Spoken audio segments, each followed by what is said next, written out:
চলো গাইস, এখন বাজে 11:30। দেখো আমার মাছ শেষ। বলবো না যে বাজার খুব ভালো গেছে। 8 কেজি মাছ ছিল। লোকের কাছে মাছ কম, জ্যান্ত মাছের আজকে দোকানদার কম বসেছে। বাজারও মোটামুটি খালি। ঠিক আছে, এখন 11:30 বাজার পুরো খালি হয়ে গেছে। দেখো খালি বলতে খুব একটা খালি নয়, মোটামুটি খালি আছে।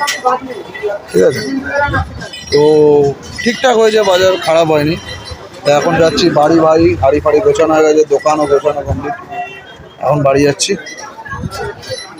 তো একটা কথা বলি ভাই, তোমার সাথে শেয়ার করি, যখন বাজার খারাপ যায়, যখন ভালো হয় একটু, তখনও আমার মনে হয় যে শেয়ার করা বেটার। তো তোমরা এইভাবেই সাপোর্ট দিতে থাকো। আমরা 360 ছুঁয়ে ফেলেছি সাবস্ক্রাইবার। আর এইভাবে সাপোর্ট দিতে থাকো, আমরা খুব তাড়াতাড়ি 400 পার করবো। আর তোমরা এইভাবে থাকলে হাজারো। ওকে।